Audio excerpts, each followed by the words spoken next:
Zahawi. Madam Deputy Speaker, and may I add my congratulations to President Biden and Vice President Kamala Harris and their national security team. Madam Deputy Speaker, I want to thank all honourable members who have tabled amendments and new clauses and have spoken to them so eloquently. The member for Dundee East, New Forest East, the Shadow Minister, of course, of Newcastle upon Tyne Central, Tunbridge and Morling, Aberavon, and, of course, Caithness, Sutherland and Easter Ross, who spoke so pithily, and South Ribble, North Durham, Ilford South, Arundel and South Downs, Strangford, Isle of Wight, Liverpool, Riverside, Beckenham, Warwick and Leamington, my neighbour, and of course South Holland and the Deepenings, who reminded us of the words of the great Edmund Burke. National security, Madam Deputy Speaker, is an area of utmost importance, and this has been reflected, I think, in a sober and considered debate with excellent contributions that we've heard today and over the last few months, indeed. I will take this opportunity to respond to some of the points raised in the contributions this afternoon. I'll begin by turning to New Clause 4 and New Clause 5, which both create a non-exhaustive list of factors that the Secretary of State must have regard to when assessing national security risks arising from trigger events. Indeed, he has joined us here to demonstrate how important this bill is to him, and I congratulate him on his elevation to my new boss, Bays. As currently drafted, Madam Deputy Speaker, the bill does not seek to define national security or include factors which the Secretary of State must or may take into account when assessing national security risks. Instead, factors that the Secretary of State expects to take into account when deciding whether to exercise the call-in power are proposed to be set out in the statement provided by Clause 3, a draft of which was published alongside this bill. The Secretary of State is unable to call in an acquisition of control until this statement has been laid before both houses. From obviously the debate today, but also conversations with colleagues, these are the amendments on which there is strongest feeling in the House and, of course, from the Foreign Affairs Development Select Committee. And so I will take care to set out the government's case. The bill's approach reflects the long-standing policy of governments of different hues, Madam Deputy Speaker, to ensure that powers relating to national security are sufficiently flexible to address the myriad, as we heard from the Right Honourable Member for Beckenham, of risks which may arise. National security risks are multifaceted and constantly evolving, as he reminded us. What may constitute a risk today may not be in the future. Indeed, the Foreign Affairs Select Committee chair, by my honourable friend, the member for Tunbridge and Morling, said in its own excellent report, an overly specific definition of national security could serve to limit the government's ability to protect UK businesses from unforeseen security risks. Of course. I think the Minister for giving way. Does he accept that what's being proposed is not a limiting arena of what constitutes national security? So I'm speaking of that one. What is proposed is a baseline of what constitutes national security. Over and above, there may be reasoning to adapt over time, and indeed paragraph H says that it makes an assumption that that can be expanded. My honourable friend makes an important point, and as I mentioned in the statement that the Secretary of State that has laid with the bill, it pretty much takes in much of what the direction of travel from this amendment from the Foreign Affairs Committee does. Now, I do acknowledge that the Foreign Affairs Committee is pushing for more detail rather than less, but I would reassure them that the government agrees with their main conclusion that the Secretary of State should provide as much detail as possible on the factors which will be taken into account when considering national security. But importantly, Madam Deputy Speaker, that is only up until the point that detail risks the protection of national security itself. That is why the government has taken this approach in the draft statement provided for by Clause 3. In this statement, we identify 3 types of risk which are proposed to form the basis of the call-in national security assessment. These are the target risk, which considers the nature of the acquisition, and where it lies in the economy, the trigger event risk, which considers the level of control and how it might be used, and finally, the acquirer risk, the extent to which the acquirer raises national security concerns. And I'd now just like to address each of those arguments made in the report so that I can ease, I hope, the concerns of honourable members across the House. Firstly, there are concerns that without a narrow definition of national security, the investment screening unit would be inundated by notifications, hampering its ability to deliver its crucial role. I acknowledge that for business confidence in the regime, it is essential that we deliver on our statutory timeframes for decisions, which is why it is so essential that we do not allow any broadening of the assessment done by officials as part of the regime to occur, whether by inexhaustive lists, as my honourable friend for the Isle of Wight has just intervened, or any other form. To include modern slavery, genocide and tax evasion as factors which the Secretary of State must take into account as part of national security assessment, as these amendments do, would not reduce the demands on the investment security unit, but potentially increase them. Secondly, there is concern that ambiguity may hinder the success of the regime. Well, let me be clear, Madam Deputy Speaker. This regime is about protecting national security. Nothing more, nothing less. Hence, its real focus. Thirdly, the Foreign Affairs Committee report suggests that staff responsible for screening transactions may lack sufficient clarity on what kind of transactions represent legitimate national security risks, consequently leading to important transactions being missed or a large volume of benign transactions overwhelming the investment security unit. I want to assure honourable members and my right honourable friend, the chairman of the Foreign Affairs Select Committee, the investment security unit will be staffed with the brightest and the best, with many of them being recruited on the basis that they have essentially written the book on national security. I'll give way. I'm very grateful to my honourable friend for highlighting this point. And may I just assure him I have absolute confidence that the people he will recruit into this unit will be the best and the brightest. And I'm sure my right honourable friend who's sitting next to him, to whom I pay huge tribute and many, many congratulations, a friend of very long standing, well-earned, somewhat overdue, but delighted to see him serving in Cabinet, they are going to have the best judgment possible. However, and I'm afraid there is a however, there are other people who are going to have to decide whether or not to file this, and there is therefore the danger that people will overfile, even though the judgments made will be very cautiously done.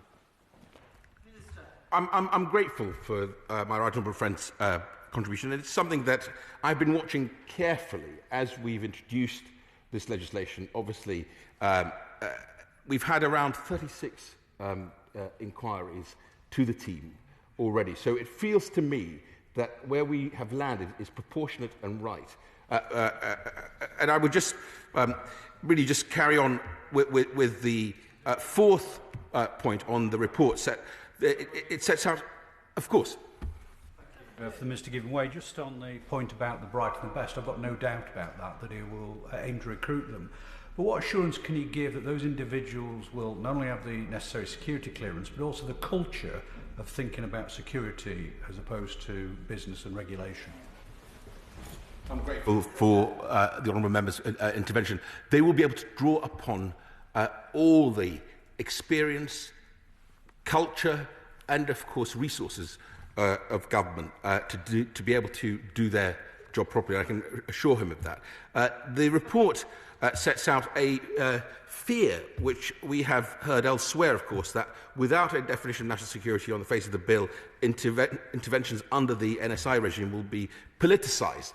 Now, I wholeheartedly agree that it is crucial for the success of the regime that decisions made are not political, but rather technocratic and dispassionate and well judged. And I will repeat the words of my right honourable friend and former Secretary of State, the member for Reading West, who at second reading assured the House that the government will not be able to use these powers to intervene in business transactions for broader economic or public interest reasons, and we will not seek to interfere in deals on political grounds. Indeed, if the Secretary of State took into account political factors outside of the remit of national security, the decisions could not be upheld on judicial review.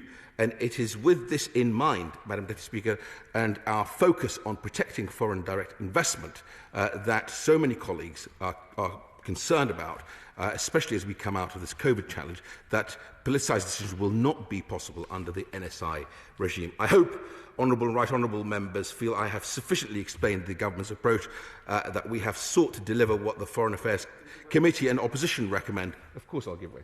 Thank you very much indeed. I won't labour the point beyond this, but he's saying that tax evasion is not going to be a bar.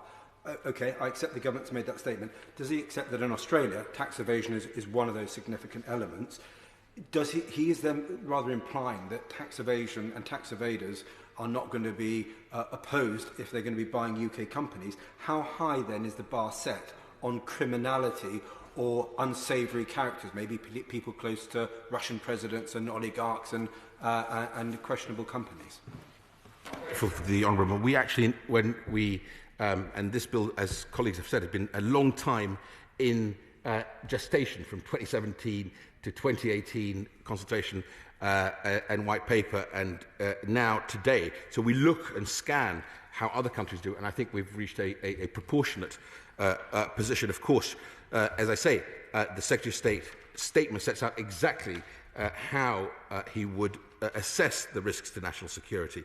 And I hope, as I say, I've addressed this. My final point of reassurance is that there will be further scrutiny on this point. As I explained in Public Bill Committee, the statement provided for by Clause 3 will go out to full public consultation prior to being laid before Parliament, and the Government will listen carefully to any proposals for further detail.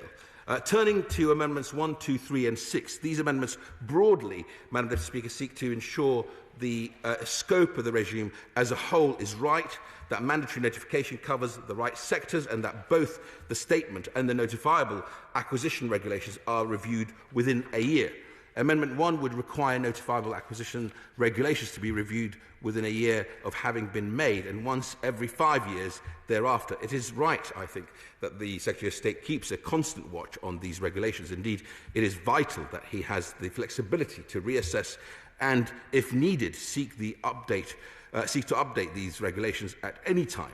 The nature of his responsibilities under the regime creates sufficient incentive for this regular review.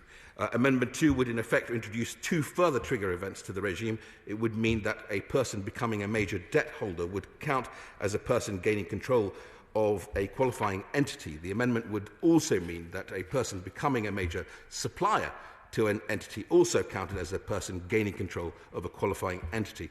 Access to finance, we believe, on this side of the House, is crucial for so many small businesses and large businesses in order to grow and succeed. They will often take out loans secured against the very business and assets they have fought so hard to build. I did just that when I started YouGov.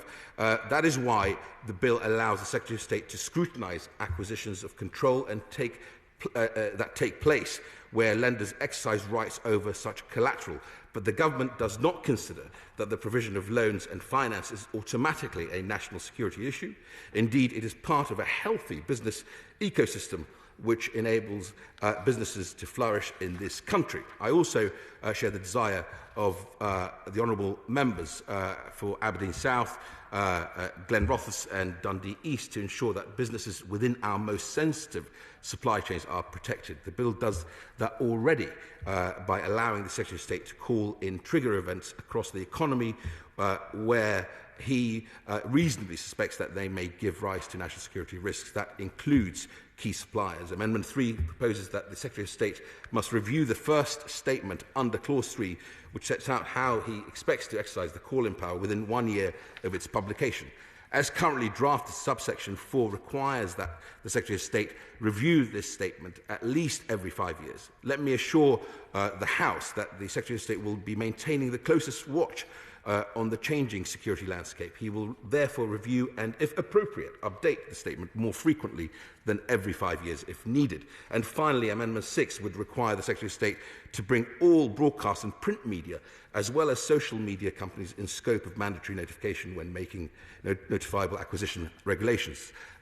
We would consider that the requirement for mandatory notification should be limited to the most sensitive sectors, Madam Deputy Speaker, the vast majority of acquisition of shares or voting rights in media companies will not raise national security concerns. Indeed, they're captured by the Enterprise Act 2002.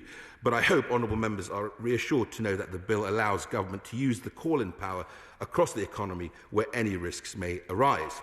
I now turn to new clauses and amendments that consider reporting and accountability with a particular interest in small and medium enterprises. The aims of these amendments are laudable, and the government is a strong supporter of SMEs, of course, of appropriate safeguards around information sharing and of transparency. Indeed, as honourable members will be aware, Clause 61 sets out the minimum reporting requirements that the Secretary of State must meet in the annual report. This clause provides for the fullest parliamentary and public scrutiny of the detail of the regime, which at the same time avoids giving rise to national security risks when published at an aggregate level. On top of this, new Clause 7 would create additional reporting requirements to the Intelligence and Security Committee. I'm afraid that while I very much understand the grounds for seeking such reporting, and I was very grateful for the discussion with the chair of the Intelligence and Security Committee, the government is unable to accept the amendment. I wish instead to welcome and encourage the ISC's security-specific expertise and their review of the annual report when it is laid before Parliament. Indeed, there is no restriction on the Secretary of State providing further information in the annual report should it be appropriate to the ISC. The government will... I'll take the... Just for the sake of clarity, the annual report that's going to be supplied to Parliament will not have any security-sensitive information in it. So when he's saying we could request further information, the only information that we want to request is the information of a security-sensitive nature that will routinely have played a part in leading to these decisions. Now, I don't want to tell any tales out of school. All I can say is that the Minister seemed very receptive when I put forward the idea of an annex to the report that would come to the committee, or alternatively, that there could be an unredacted or a redacted version of the report. Now, is he saying that the Cabinet Office are declining to do that? Because if so, it would appear that the malign influence of one Mr. Cummings is not entirely eliminated from that department. I'm grateful for my right honourable friend for his intervention. What I was really saying, and I'll repeat it again, is that there are no restrictions. First of all, his committee will be able to invite the Secretary of State to give evidence to it, and will be also able to ask for further information, which the unit will be able to provide. Happy to take the intervention. The Minister's wrong in terms of asking the Secretary of State, because it's not one of the departments which we overlook. But it's there in the Act already to provide this. I don't know why he in the government are resisting this, because it will give certain confidence in terms of ensuring that the decisions taken are done on national security grounds. And if he thinks for 1 minute the Cabinet Office are going to divulge information easily to us, they don't.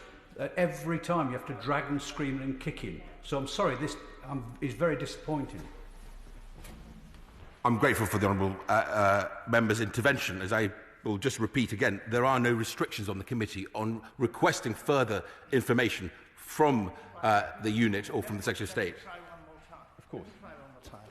Every year, is this what the Minister wants? Every year, the committee will request to have a comprehensive explanation of the security-sensitive information that has underlain the different decisions that the unit has taken. So all he's saying is we can request this ad hoc every year and we'll get it. I'll believe that when I see it. But if that were to be the case, there could be no possible objection for incorporating this in the legislation now, so that it's not at the whim of a future minister to either give us what we need or deny us what we need. I'm grateful for his intervention and his powerful argument, but I would just repeat, there are no restrictions on his committee on requesting that information. I think I'll make... There's a lot to get through in this, and time is short. The government will more generally monitor the operation of the regime and regularly review the annual report's content, including in relation to academic research, spin-off enterprises or SMEs, and we will pay close attention to resourcing and timelines of the regime. The bill also requires the Secretary of State, if during any financial year the assistance given under Clause 30 totals £100 million or more, to lay a report of the amount before the House, requiring him to lay what would likely be a very similar report for every calendar year as well as financial year, is in Amendment 4 would appear to be excessive in our view. He would likely have to give Parliament two very similar reports only a few months apart. Regarding Amendment 5, I would like to reassure the House that the Secretary of State will be subject to public law duties when deciding whether to share information with an overseas public authority under this clause. This includes a requirement to take all relevant considerations into account in making the decision. These are therefore considerations that the Secretary of State would already need to take into account in order to comply with public law duties, Madam Deputy Speaker. Moving on to new clause 6, I want to be clear that we do not expect this regime to disproportionately affect SMEs, although we will, of course, closely monitor its impact. The government has been happy to provide support to businesses, both large and small, through the contact address available on gov.uk and with the fact sheets which make clear what the measures in the proposed legislation are and who they apply to. Real clarity on this. It would therefore not be necessary to provide the grace period for SMEs proposed under new clause 3, nor would it be appropriate. Notifiable acquisitions by SMEs may well present national security concerns, and this proposed clause would, I'm afraid, Madam Deputy Speaker, create a substantial loophole. To conclude, Madam Deputy Speaker, while I am very grateful for the constructive and collegiate engagement from honourable and right honourable members across the House, for the reasons I have mentioned, I cannot accept the amendments and new clauses tabled for this debate, and therefore hope that honourable members will agree to withdraw them. Thank you. Stuart Hosey. Thank you, Madam Deputy Speaker. This has been